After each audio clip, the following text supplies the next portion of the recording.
Alors bonjour à tous. Aujourd'hui nous allons corriger un exercice qui est tombé au DNB 2022 en métropole, donc le nôtre. On va lire ensemble l'énoncé.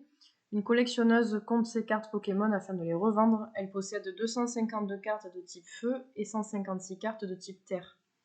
Alors parmi les trois propositions suivantes, laquelle correspond à la décomposition en produit de facteur premier du nombre 252? Donc on vous propose les trois décompositions ci-dessous. On a bien compris qu'on allait travailler sur les nombres premiers dans cet exercice. Alors pour arriver à faire cette décomposition, soit donc on va la faire à la main, soit on peut avoir éventuellement une touche de la calculatrice qui va nous aider. Alors on va déjà la faire ensemble. Donc c'est la question 1A. Donc on va regarder, donc 252, est-ce que déjà c'est divisible par 2? Oui, c'est dans la table de 2, parce que c'est pair. Donc si je divise par 2, on trouve la moitié, donc 126. Est-ce que 126 est dans la table de 2? Oui. Donc, c'est divisé par 2, on trouve la moitié, donc 63. Est-ce que c'est dans la table de 2? Non, puisque ça devient impair. Est-ce que c'est dans la table de 3? Alors, pour le vérifier, on pourrait utiliser les critères de divisibilité. Vous avez la calculatrice, hein, sinon, mais on peut utiliser les critères de divisibilité par 3. Si on additionne les deux chiffres du nombre, et qu'on obtient un nombre qui est divisible par 3, alors dans ce cas-là, 63 serait divisible par 3. Donc ici, 6 plus 3, ça fait 9. 9, c'est dans la table de 3, donc ce nombre-là est dans la table de 3. Si on divise 63 par 3, donc déjà si on divise 60 par 3, ça fait 20, donc 63 par 3, ça fait 21. Donc 21, est-ce qu'il est dans la table de 3? Oui, aussi. C'est 7 fois 3. Donc on obtient 7. Et 7, en fait, 7 c'est un nombre premier, donc du coup, hop, on ne peut plus décomposer davantage. Donc la décomposition de 252 est la suivante. C'est 2 fois 2 fois 3 fois 3 fois 7. Alors du coup, à quelle proposition ça correspond dans le tableau? Est-ce que c'est la proposition 1, 2 ou 3? Donc on voit que c'est la proposition numéro 3. Proposition numéro 3, on a bien 2 au carré, donc 2 fois 2. 3 au carré, 3 fois 3 et fois 7.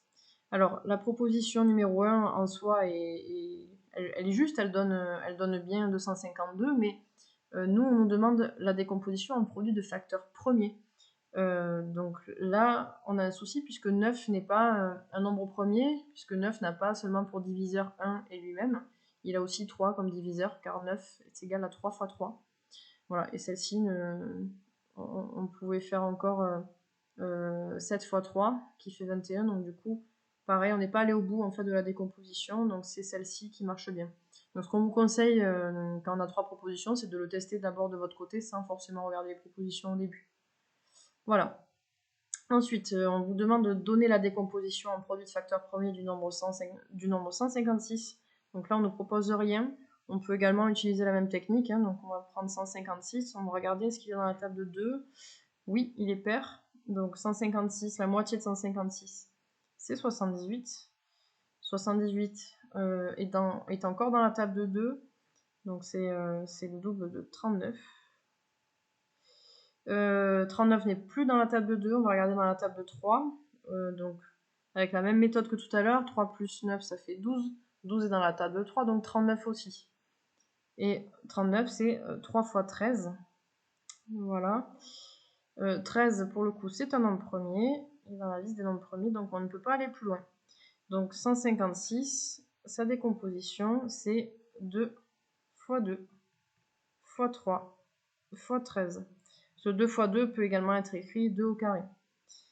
Vous avez une touche de la calculatrice qui permet de faire cette décomposition, du moins de la vérifier, puisqu'on vous demande quand même de justifier, donc il faut connaître, savoir faire les décompositions. Donc si vous appuyez, donc vous tapez votre nombre, par exemple 252, vous appuyez sur la touche EXE, ça va vous afficher ici à l'écran 252, et ensuite vous appuyez sur la touche seconde, puis cette touche là, donc qui est la potence. Donc juste en haut là, bon je l'ai effacé, mais ça, il y avait écrit décomp, donc décomposition. Et ça va vous donner ici la décomposition du nombre que vous avez tapé. Voilà, ça c'est pour permettre de vérifier à la calculatrice que vous n'avez pas fait d'erreur. Voilà, donc on a terminé la question 1, on a donné les deux décompositions de 252 et 256. On va regarder la deuxième question. Elle veut réaliser des paquets identiques, c'est-à-dire contenant chacun le même nombre de cartes terre et le même nombre de cartes feu en utilisant toutes les cartes.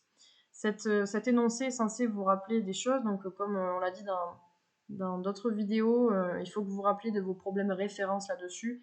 Quand on veut faire des paquets identiques, des lots identiques, le problème de référence que l'on a, c'est le problème d'Andy Warhol. Donc on sait qu'on va devoir appliquer des techniques vues dans ce problème-là. Donc on va regarder chacune des questions.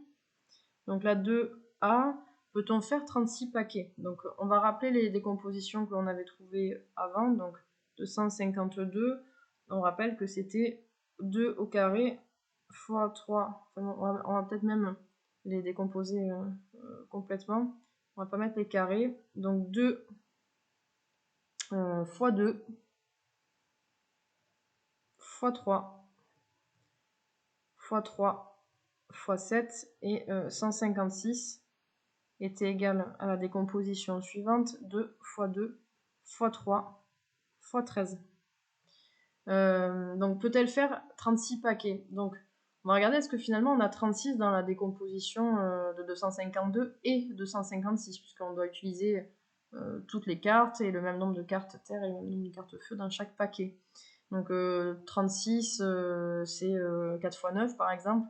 Ici 2 x 2 ça fait 4, 3 x 3 9. Donc là on a du 36 ici. Donc 252 est divisible par 36. Mais 156 ne l'est pas.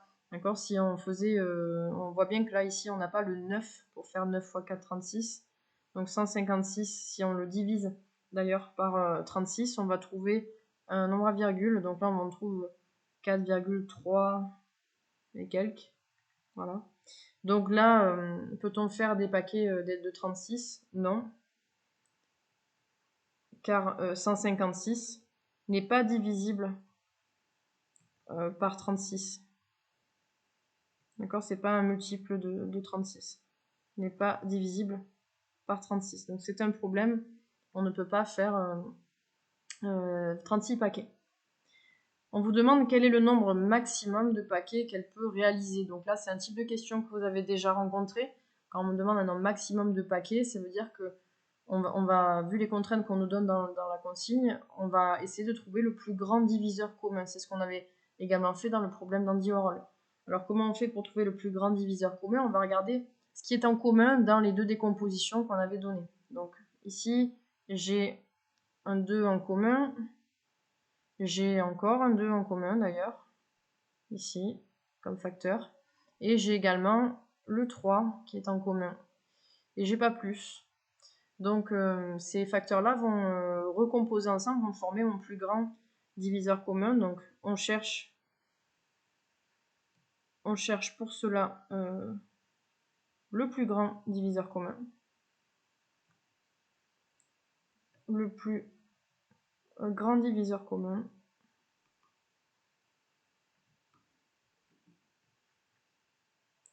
Donc ce sont tous les facteurs ensemble. Donc 2 fois 2 fois 3. Donc 2 fois 2, 4 fois 3, ça fait 12. Donc ce sont les facteurs qu'on a entourés en vert qui sont communs aux deux décompositions. Et comme on les a tous pris, ça forme le plus grand diviseur commun. 12. Donc ça veut dire que c'est le plus grand nombre de paquets qu'on pourra réaliser. Donc on pourra faire 12 paquets. 12 paquets maximum. Voilà pour cette question. Donc rappelez-vous vraiment encore une fois de vos problèmes de référence pour voir quand est-ce que vous avez rencontré ce type de questions. Ça vous permettra même de gagner du temps sur l'épreuve. La dernière question, combien de cartes de chaque type contient alors chaque paquet? Alors c'est ce qui va rester dans la décomposition parce qu'il faudrait faire 252 divisé par 12 et 156 divisé par 12. Mais si on divise par 12, on va trouver du coup ce qu'il reste, c'est-à-dire ici 3 x 7, 21, et ici, juste 13.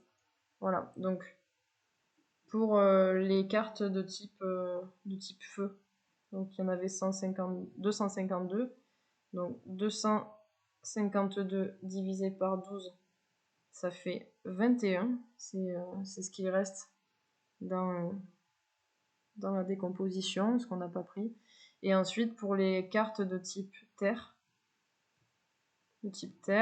donc c'est 156 divisé par les 12 paquets que l'on a fait, et ça fait 13. Donc encore une fois, ce qu'il reste dans la décomposition, qu'on n'a pas pris. Voilà, donc ça a du sens, puisque si on fait 21 x 12, donc le nombre de cartes qu'il y a dans un paquet fois les 12 paquets, on retrouve 252. Et pareil, si on fait 13, le nombre de cartes par paquet, fois 12, le nombre de paquets, on retrouve 156 aussi. Voilà pour ces questions, donc encore une fois, qui sont relativement classiques hein, pour ce type d'exercice, ce type d'énoncé, et pour cette thématique-là.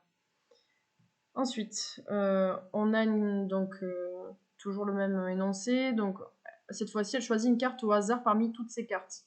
On suppose les cartes indiscernables au toucher, calculer la probabilité que ce soit une carte de type terre. Donc là, une question sur les probabilités liées à ce thème. Donc, on peut voir que les cartes sont indiscernables au toucher, donc on est sur un cas d'équiprobabilité. Donc ça veut dire que la probabilité qui est attendue, donc la probabilité que ce soit de type terre, c'est égal au nombre de cartes de type terre divisé par le nombre de cartes totales.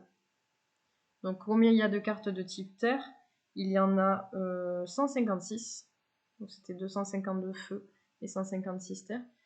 Et divisé par le nombre total de cartes, le nombre total de cartes, ça correspond à la somme des deux, 252 plus 156. Donc la somme des cartes de type feu et de type terre. Donc ça revient à avoir 156 sur 408, la somme des deux faisant 408. On trouve environ, on n'est pas obligé de le mettre, hein, mais on trouve environ 0,38 pour la fréquence et pour la proba. Et voilà, ça veut dire que, si on devait traduire ça, qu'il y a environ 38% de chances d'avoir des cartes de type terre, la proba étant de 156 sur 408. Voilà pour cet exercice et à bientôt.